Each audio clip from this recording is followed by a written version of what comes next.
Today's episode of Chicago Bears Now is presented by Manscaped. I'm your host, Harrison Graham. And guys, if you want to get the best men's grooming products out there, Manscaped's the place for you. Manscaped.com, promo code BEARS20. That's going to get you 20% off plus free shipping. All right, let's get into today's Bears rumors roundup for you guys. Nick Foles, is he going to get traded before the NFL trade deadline?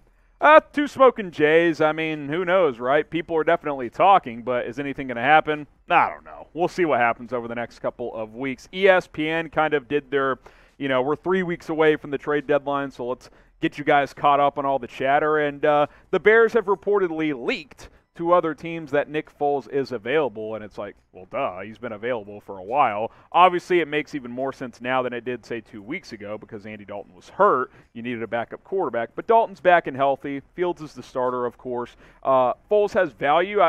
Nagy and Fields have pointed to his veteran presence being valuable, but you've got Andy Dalton for that. You don't need Nick Foles for that as well. And obviously the Bears would like to get Foles off their books and maybe get a late-round draft pick as well. He's always been available, though. This is not some new development like, oh, the Bears have leaked information to other teams. Hey, Nick Foles is available. No, he's been available. Like, that's not new. Like, if a team wants to get him and if the Bears and Foles feel comfortable about the trade, they're going to trade him. That's just what this comes down to. So it's just a matter of if a team that Foles likes, because that is one part of it. The Bears have acted as if Foles could veto a trade, which I think is dumb precedent for a third-string quarterback, but they've done right by him. Here are three teams I think could make some sense for Nick Foles. Seattle makes the most sense. You lose Russell Wilson. He's going to be out at least a month. Geno Smith is the starter. We'll see how he plays this week. If he lays a clunker the next week or two, maybe they come get Nick Foles. Cincinnati, Joe Burrow has a thigh contusion. He's going to play. He's fine, but their backup quarterback situation is not great. I believe it's Brandon Allen. You could use a guy like Nick Foles as the Bengals try to make a playoff push. And then San Francisco, Jimmy Garoppolo and Trey Lance are both banged up right now. So I think that could make some sense as well. Obviously, with Nick Foles, you're getting a fringe starter backup type, right? Like no one's kidding themselves thinking that we're getting Super Bowl run Nick Foles at this point. But he picks up offenses quick. He's done it all in the NFL. He's been a backup. He's been a starter. He's played well. He's struggled. He's been through those battles. So for a young guy like Joe Burrow, for a guy like Geno Smith trying to navigate through the next few weeks, I think he could have some value on another team and definitely more value than he would have with the Bears.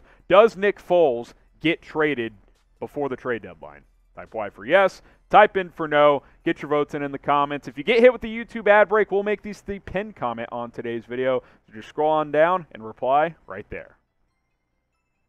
Want to remind you guys of the Smokin' Jay rumor meter. It's been a while, and we've gotten a lot of new subscribers and viewers. So if you guys are looking at these Smokin' Jays, like, what the hell does this mean? Here it is. 0 Smokin' Jays. It's fake news. It's not going to happen. 1 Smokin' Jay. It's barely true. Kind of a run on words there. Could happen, but pretty unlikely. 2 Smokin' Jays. People are talking maybe it's 50-50, but it's certainly not set in stone. 3 Smokin' Jays. It's pretty likely it's trending in that direction. 4 Smokin' Jays. Bear down because it's a fact. It is happening. So Nick Foles trade, people are talking, but it's very much unknown at this point if he'll actually get dealt. Now, how about this one? Trade for a Broncos cornerback. I'll go a little less. I'll go 1 Smokin' Jay. Is it possible? Yes. Is it fully in that rumor meter realm yet?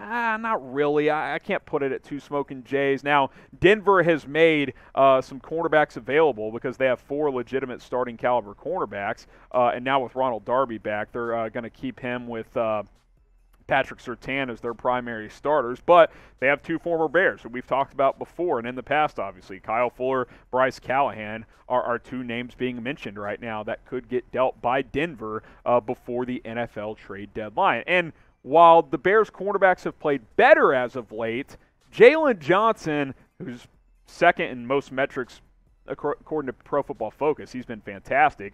After him, it's been pretty dicey. Kendall Vilder, he played probably his best game of the year against Las Vegas, so he's trending in the right direction. That's nice. Duke Shelley has been passable. He's been okay. But let's be honest, the Bears could use another proven corner. They only have one right now, and he's a second-year player in Jalen Johnson, who I love. Tashawn Gibson said earlier today he could be an all-pro very, very soon, and I agree with that. I love Jalen Johnson. But I think that if you could get another guy in here, especially if you win over these next couple of weeks, a few of these games, and you're in the mix, add another corner to that secondary on a defense that's already playing well, that would be very, very nice as this team tries to make a playoff push. Now, Manscaped is today's sponsor. Maybe it's 50-50 on whether or not the Bears should trade for a corner. This is 100% fact, though. For Smokin' Jays, that Manscaped is the best men's grooming products on the market. The Lawnmower 4.0 right here, it has changed my life. I hated shaving, in my balls area when I was younger because I just wasn't good at it, and all the products I tried, it left razor burn. You know how it goes. That the hair gets all tuggy. It doesn't feel good, and then you got that itch and stuff going on afterwards. You're just like, I'm just not going to do it. It's not worth it. But then you got that special opportunity with your missus, and she's not a fan of what she sees. So try the Lawnmower 4.0. Go to Manscaped because no razor burn. 4 adjustable blades, so maybe you don't want to shave it all fully clean. You can leave a little bit there, a soul patch, a 5 o'clock shadow. You got the adjustable braids, waterproof charger as well, so you can do this in the shower, keep it all clean. You don't have hair flying everywhere. It's a fantastic product. Manscaped has tons of men's grooming products, not just the Lawnmower 4.0. Go check them out, 20% off at manscaped.com. Use our promo code BEARS20. Okay, we continue to talk about these corners, so we'll talk about Fuller and Callahan. Obviously, Bears fans are familiar with both these guys. Chicago fought Kyle Fuller with some controversy before this offseason really began. Let me say something, though. Kyle Fuller this year hadn't been that good. I don't know if it's a scheme issue or if he's just not motivated. Last year of his contract, you would think he'd be very motivated to try and get another big deal after this year. Hadn't played that well. Not saying Ryan Pace and the Bears made the right call, but maybe they did. Who knows? He hasn't been that good. I would not trade for Fuller. Too big of a contract, and you can't trade for a guy that you cut this offseason. It just doesn't make sense. Bryce Callahan, however, who is one of the better nickels in the NFL when healthy, that's something I'm more interested in for a couple of reasons. Number one, Duke Shelley isn't very good. Not that Kendall Vilder's great at outside, but since you have one good outside corner, you can get by there. But if you can get Callahan, a pretty solid nickel in here, then 2 of your 3 spots you're feeling pretty good about overall, and he's a lot cheaper. So that's why I would have some interest in Bryce Callahan. Pick one for me if you had to. Type BC for Bryce Callahan. Type KF for Kyle Fuller. Which Broncos corner and former Bear would you rather trade for? Go ahead and get your votes down in the comments section, BC or KF. Okay, next up, Justin Fields. Is he good to go against the Packers?